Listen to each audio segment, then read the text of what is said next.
Hey everyone, it's Ryan here. I have just finished watching Great Balls of Fire. Spoilers ahead for the pay-per-view. If you don't want to know the results, if you haven't watched it, then don't watch this.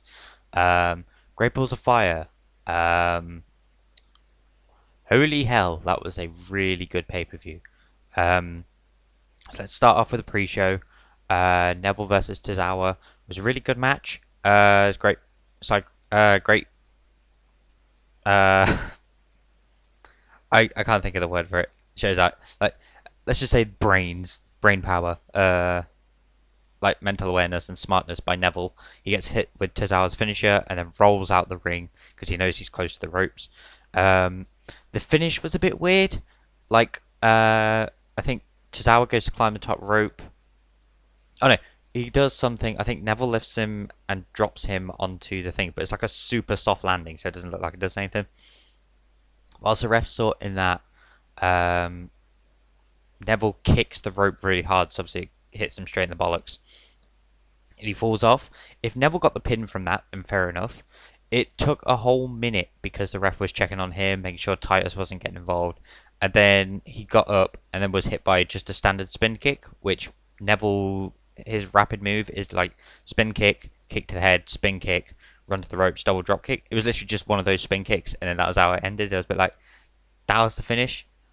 It was like, he could have at least like done his own German suplex on him or just pinned him straight after the kick to the bollocks. Um, then we go on to the main show, and we start off with Seth versus Bray. Didn't pay too much attention to it, didn't really have the feel to it. Bray picked up the win. I had Seth, unfortunately. So yeah, as you can see, I don't have the belt. My last title shot, and I didn't win, and it was annoying because my housemate got the perfect result. Almost the perfect result. Predictions wise, perfect. The bonus point he didn't. That's what I was hoping on for next. But yeah, Bray got the win. I guess that sort of gives him some momentum now. Um, don't know where it goes from here. Maybe a rematch. I don't really know. Then we had. What do we have next? I really can't remember. I think it was. Oh, we had Enzo versus Big Cass. Enzo came out starting quoting Frank Sinatra and how there's like how he's enjoying life and he's a dreamer and all this stuff. Big Cass came out.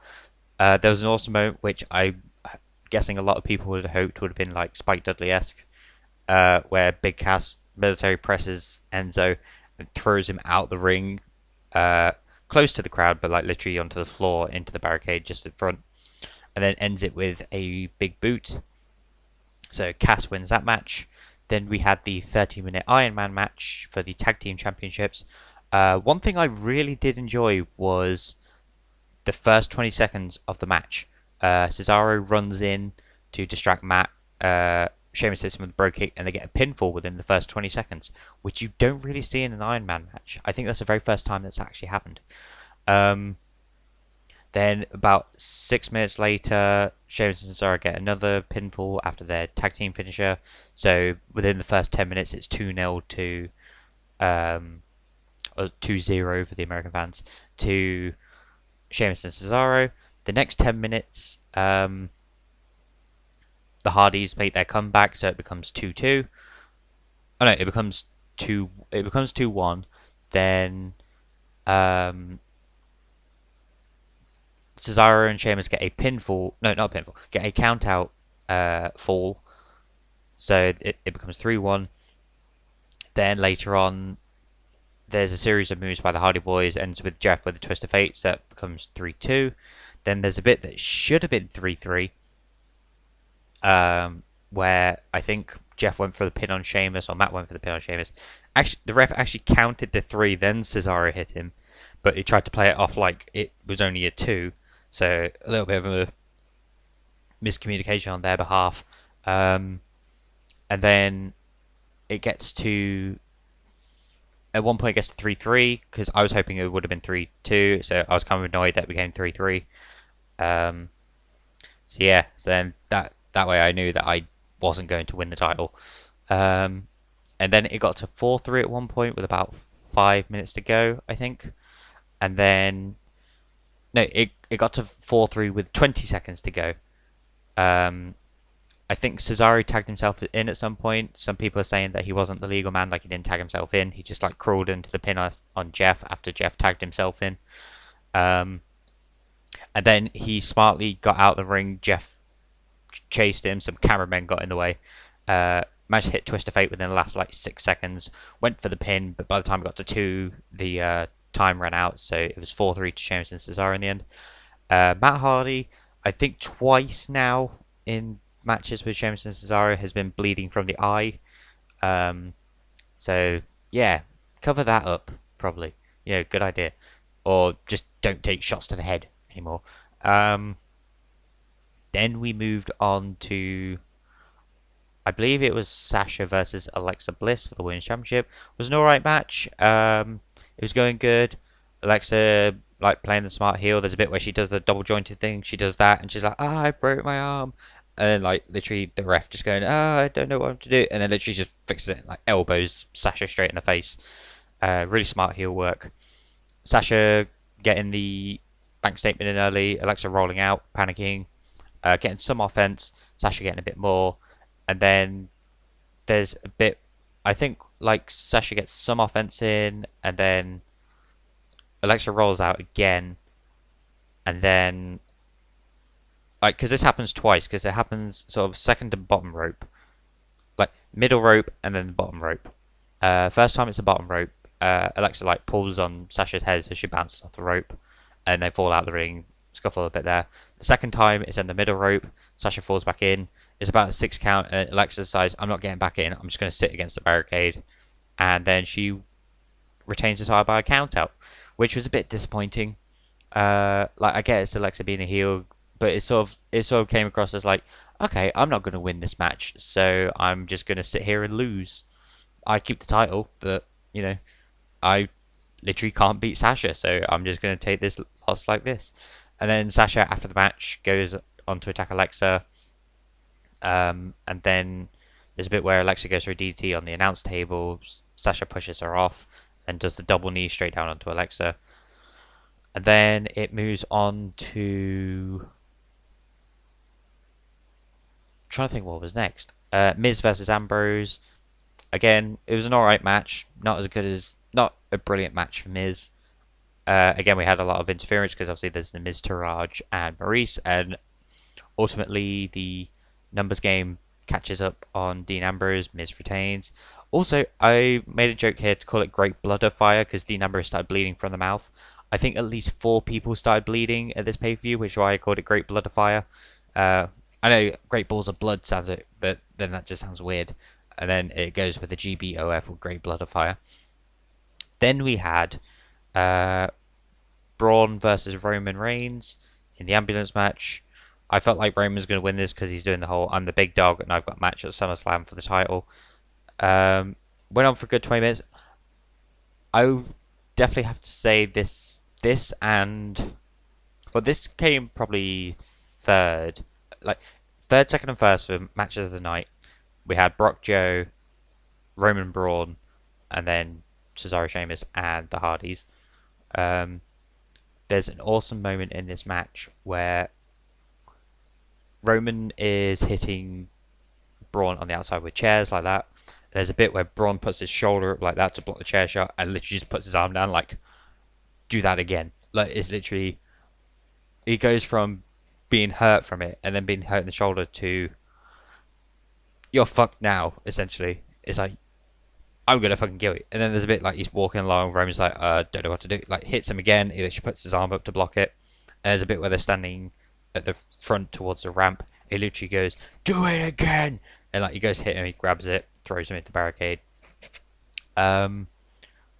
There's a bit where they're down by the ambulance. Roman does some Superman punches whilst the doors are open. I was hoping if this was the finish of the match, I wanted Roman to spear Braun into the ambulance. I know it would have been a bit of a push, but it would have been fun to see. Then they go back onto the stage, and there's a bit where I think Reigns is about to spear him through one of the LED sets. Braun stops him, picks him up for a running power slam, goes to throw him into the LED set, and then Roman gets off and pushes him straight through it, which is awesome. You can see the screen just sort of like flickering, like glitching out. And Braun eventually gets back up. Roman literally just like, I don't know how to keep him down. It's just like literally has that look of, why are you still getting back up? Why are you still getting back up? Then there's a bit, they get a bit further down towards the ambulance again. Roman goes for a spear. Braun moves out the way and quickly closes the ambulance door to win the match. So Braun actually won again. So he's 2-1 up on Roman Reigns, I believe. Because I know Roman won the first one at Fastlane. Then Braun won at Payback. Then Braun won again here. Then after the match, this is the bit where it's not that it gets weird. It was entertaining for a bit. Roman, because again, Roman has to look like the bigger, stronger man, even after losing to Braun, because it's Roman Reigns.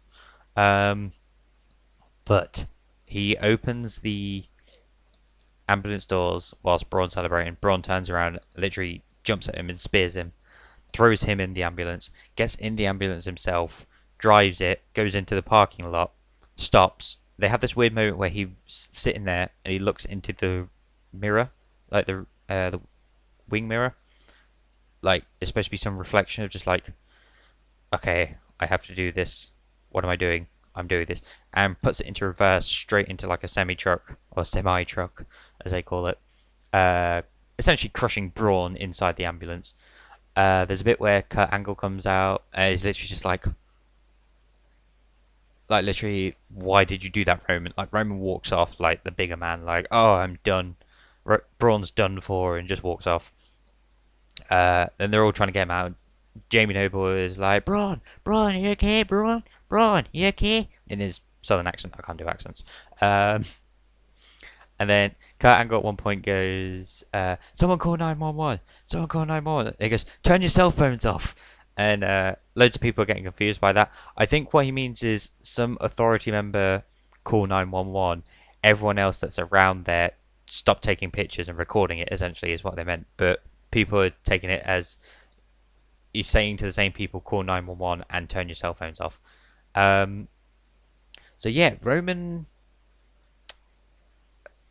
Can we call that attempted murder? I mean, he took Braun Strowman in an ambulance, already losing to him, speared him, threw him into the ambulance, then tried to fucking kill him. So yeah, and I don't see how Roman's still supposed to be the good guy. If this was a heel turn, it's a great way to do it. You know, do a double turn. I mean, it makes perfect sense, but knowing WWE and how they feel with Roman Reigns, he's still going to be the big dog and the guy and the good guy that everyone's supposed to cheer, because, you know, attempted murder, can't lose fair and square. So yeah, whilst that's happening, they throw in another match with Heath, Slater and Kurt Hawkins, I guess to kill the crowd. I feel so bad for Heath and Kurt in this. So they're having the match. Then 2 minutes in, you hear the ambulance, like a noise of an ambulance and fire truck, because they've eventually got there, and the whole time it's focusing on backstage, and it's opening. They're opening the ambulance door aside because it's locked, and whilst that's happening, you hear the bell ring, because it turns out Heath Slater had won the match, and obviously we can't see it. Only people that can see it are in the arena, and from even before that, you can tell people in the arena didn't care because they'd prefer to look at the screen and see what was going on backstage. So yeah, you can see why I sort of feel bad for him. All that's done, Braun eventually is released from the ambulance. They tried to get him on a stretcher. He literally falls to the floor, starts crawling, starts trying to get back up multiple times. He's like trying to get back up and he just can't. Eventually, he leans against like another production truck, and like he's got blood like coming out of here. I don't know if it's genuine blood or not. Probably is, but he's got like blood coming out here, out of his like elbows. I feel like the elbows were put on because, well, I know he bleeds from there a lot anyway, but like he had like a strap there despite the fact he wasn't wearing one in the match. And like he's literally crawling out. You can see all like the blood along the production truck. There's a bit where he's like, they have this in the replay, where he's like looking. It almost looks like a psychopath. It's just him covered in blood with this like vicious look. I guess he's like looking out for Roman or something, but it just looks like he's just murdered someone. He's just like all bloody for it, like like that. the weird part about it was they had like Michael Cole, Corey Graves, Booker T on the announce table, and they were like, um, I like in all my years of commentating, I've never seen anything like this. Booker T, like 26 years in the wrestling business, I've never seen anything like this. Here's a replay of it. Here's what happened. Boom, and here it is in slow motion. Yes, show us the attempted murder in slow motion, guys. Yay, family show. Um, and then from that, we go on to Samoa Joe versus Brock Lesnar. Probably the most, uh, I'd, I wouldn't say most built up, well, probably the most built up, but the most anticipated and what everyone's wanted for a long time. Um, just based on how long the Roman Braun match was going, I was like, it's gonna last like 5 or 10 minutes. This is gonna fucking suck. Then they throw Heath and Kurt in there. I'm like, it's gonna be even shorter. Fucking hell. Eventually, it's a good 10 minutes, I'd say so. But well, the match itself is probably about 6 minutes because there's a bit where Paul Heyman's introducing Brock, and then Samoa Joe literally attacks him before the match starts, gets him out of the ring, throws him against a barricade, punches him a few times. Uranagi through the announce table. Brock then slowly crawls back into the ring. Great offense from Samoa Joe. Literally, it's a 3 minute of them brawling like they're actually fighting, like clinching, punching, knees to the chest, boxing, Muay Thai, and all that stuff. A couple of instances where Samoa Joe gets a Coquina clutch in, but Brock gets about 6 German suplexes him. Samoa Joe goes for, I think, a third Coquina clutch, gets him, and after a while, Brock just like powers out of it into an F5, gets the pinfall. So Brock retains, and Samoa Joe looks like a fucking badass. I would happily see this again, and maybe Samoa Joe come out the winner. But that means we're getting Roman versus Brock at SummerSlam, which I predicted, which is why I said Roman, which is why I thought Roman was going to win, giving momentum for Roman versus Brock. So, yeah, I feel like Roman's probably going to take the title off Brock, which sucks. But yeah, Great Balls of Fire. What a pay-per-view. Like I said, apart from 2 results, the Neville versus Tozawa, like it just had a weird ending. The match was fine. The ending was weird. And then Heath and Kurt didn't really have any purpose, but the fact that was the thing. You could watch like a minute of it, and then after that they just cut away from it. And still had it going on. Then you heard the bell ring for the end of the match, and that was it. And it was like, was there a point to that? It was worse than like R-Truth versus Curtis Axel, I think Fastlane 2016, where it was kind of just thrown in there. Also, one thing that I can't remember if I mentioned this in the prediction video, but I know I've been saying this to my housemate pretty much for about 2 weeks now, and I think I put it in a tweet before that I said someone was going to say goodness gracious, and after the Brock Joe match, Corey Graves said that match, goodness gracious. I fucking called it. Because it's Great Balls of Fire. Obviously, you gotta have goodness gracious Great Balls of Fire in there somewhere. A lot of mentions Great Balls of Fire as well. So, yeah, we get it. It's Great Balls of Fire. For a first go, that was really good. I'm definitely giving that pay-per-view a 9 out of 10. Like I said, 2 matches. One of them didn't really have a purpose. The other one just had a bit of a funny ending. The Alexa Sasha one, again, I was disappointed with the ending, but again, it's a heel taking the cheap way out to retain the title, so can't really complain too much. But yeah, like I said, amazing pay-per-view. I feel like SummerSlam's not going to be that good. Now we've got Roman Brock, and if Roman's not a heel, and the way that is Samoa Joe versus Brock, and Samoa Joe is obviously being the heel and sort of attacking beforehand. I mean, Brock's got to be like some sort of face or something at this point, right? Yeah, again, it might be like WrestleMania 32 to the point where we're like, okay, Roman's going to win. Well, this is going to suck because we know Roman's going to win. If Brock somehow retains, then good on them. But like I said, I feel like Roman's going to walk out Universal Champion. Yeah, I don't really like it, but I guess that's how it is. But that was my reaction to Great Balls of Fire. Let me know what you think, and I hope you enjoyed this, and I shall see you in the next one. Right.